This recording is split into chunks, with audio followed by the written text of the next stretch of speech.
In what is surely a preview of things to come, the Supreme Court has handed the Trump administration a victory on mail-in voting.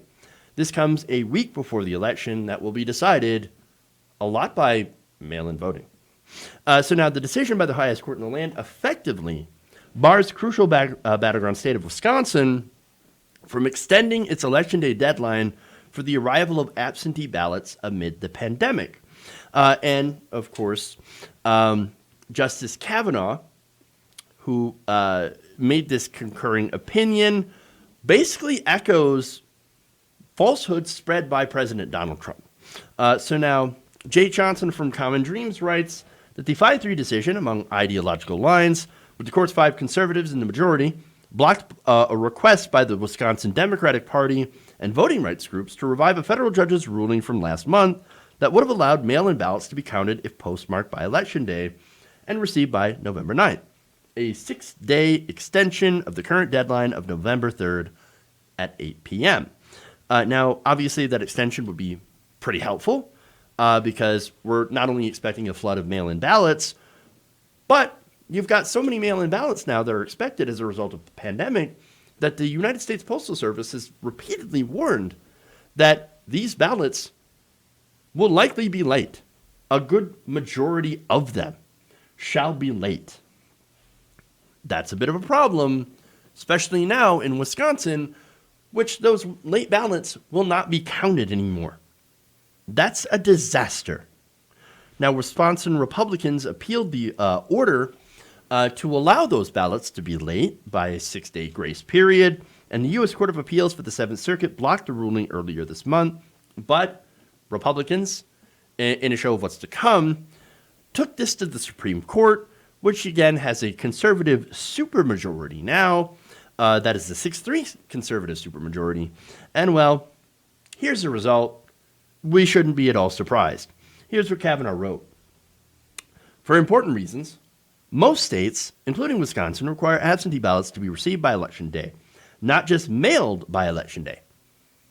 Now, again, you have a 6-day grace period as a result of the coronavirus pandemic. This is temporary. Yet he goes on to say that those states want to avoid the chaos and suspicious of impropriety that can ensue if thousands of absentee ballots flow in after the Election Day and potentially flip the results of the election. They're going to flip the results. It's funny, how can you flip an election that hasn't counted all the ballots yet? Flipping is usually when you already have a result, you already know who generally the winner is, and then you get more votes that ends up changing it. But no, wait, these are ballots that were at least, postmarked by Election Day. So they should count in the initial count, even if they're counted later, if that makes any sense. So now they also said those states also want to be able to definitively announce the results of the election on election night or as soon as possible thereafter. So here's what they're trying to do. They're trying to prioritize in-person voting, which right now is generally done by Trump supporters. A lot of people, and this is just true for this election, historically, mail-in ballots and absentee ballots have actually favored Republicans.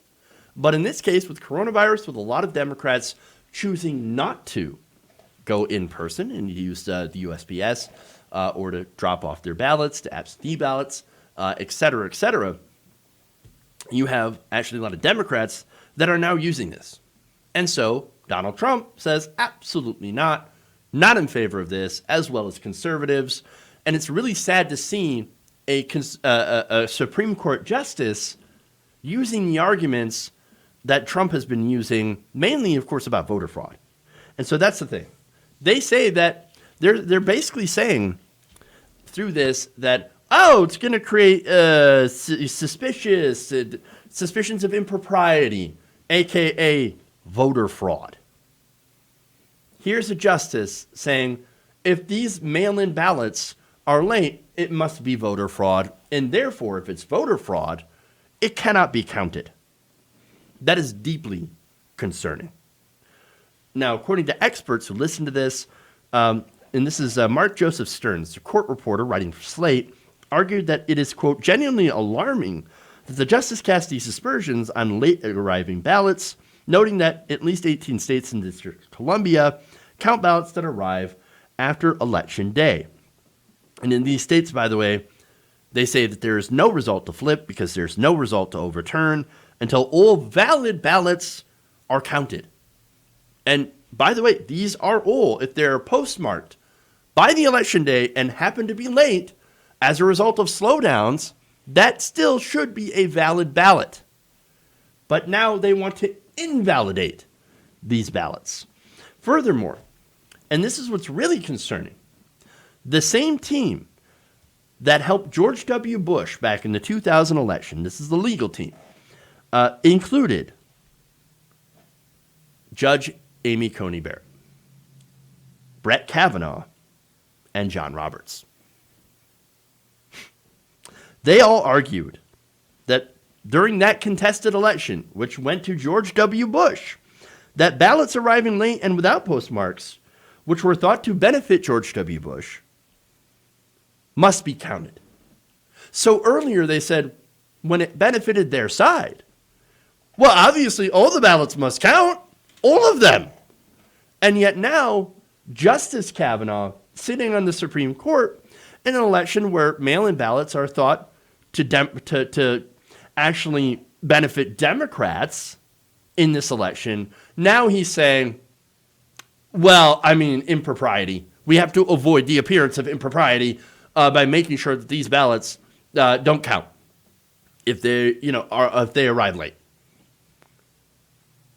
Hypocrisy, 100%. Now, Stern continued by saying, whatever the reasons behind Kavanaugh's performance on Monday, he has given the nation another legitimate reason to fear that this election may end with a Bush v. Gore-like disaster for American democracy, but even worse than the original. So basically, Amy Coney Barrett, Brett Kavanaugh, and John Roberts are all political hacks, or at least the two of them might all be political hacks that will be in charge of ruling in mail-in ballots for the Supreme Court. I mean, they already ruled in Wisconsin against him. What if they're brought into court by other states? This is a way to steal the election for Donald Trump. I mean, again, you saw what happened in Florida. They stole it for George W. Bush. Why wouldn't they do it for Donald Trump? Trump is the reason, by the way, that they have their lifetime appointments to the Supreme Court. Now, he also lied by writing this. He said other states, such as Vermont, have decided not to make changes to their ordinary election rules. And so he's using them as an example of, well, Wisconsin, you went and changed your rules by giving them a 6-day grace period. And that's just going to invite all sorts of voter fraud. But other states didn't have to do that, so why do you have to do that? Why can't everybody get their ballots in? Well, there's a lot of specific reasons. But for one, let's get to the lie. On July 2nd, the legislative bill in Vermont, S. 348, became law. The bill was titled, An Act Relating to Temporary Election Procedures in the Year 2020, basically allowing them to have more of a grace period for those ballots. Changing the election rules because of coronavirus. And by the way, just minutes after the Supreme Court issued its ruling, Trump tweeted about these mail-in ballots. He said, big problems and discrepancies with mail-in ballots all over the United States. That is so unbelievably false that even Twitter was like, dude, that's not true at all. The president has been flagged over and over again for telling lies about mail-in ballots. And worse, he's got people in the court that will show that have shown that they will rule on Donald Trump's behalf using his own rhetoric about mail-in ballots that has absolutely no truth to it. But see, it doesn't even have to be true anymore because they don't give a damn. They do not care. They want to throw out as many what they assume to be Democratic votes as possible to ensure that Donald Trump is installed as president. That is, he's declared the winner. And the reason that I can say that and that it's not a conspiracy is because it's happening right in front of our eyes. You have people installed in the Supreme Court at the very last minute. Okay? 8 days until the election. And they just swore in a new justice while not doing any COVID relief as well.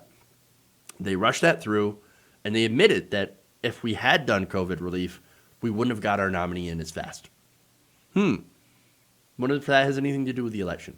And by the way, this, again, having the same people on the court that just happen to also rule in a different way, the opposite way, in Florida, when it came to counting Republican votes, also very suspicious. And then, of course, Donald Trump going and talking about how voter fraud, about mail-in ballots, et cetera, et cetera. You've got all of this happening. And again, the slowdowns in the post office by Louis DeJoy. I mean, the post office cannot guarantee those ballots remain here on time or arrive on time where they're supposed to be. Talking about how, they're going to flip the results by waiting for these ballots. No, they're going to steal it. They're going to steal it. They're definitely going to try to steal it. And so that's it. Now, there's one way that we can actually fight this, and that's to show up in overwhelming numbers. So understand, like, I know a lot of you don't want to do that. A lot of you don't want to show up to vote. I get it, right? But, like, it's not about Joe Biden. Fuck Joe Biden. Like, what it is it's about trying to stop the conservative effort to destroy our democracy. I mean, one very important way to try to protect it is to use your vote while you still actually have it, while it still actually counts. Because, look, if it wasn't important, why would the Republicans keep trying to try so hard to make sure your vote doesn't count if it didn't matter? That's what I'm trying to say. So use your vote as long as you can, because that's not basically the only way.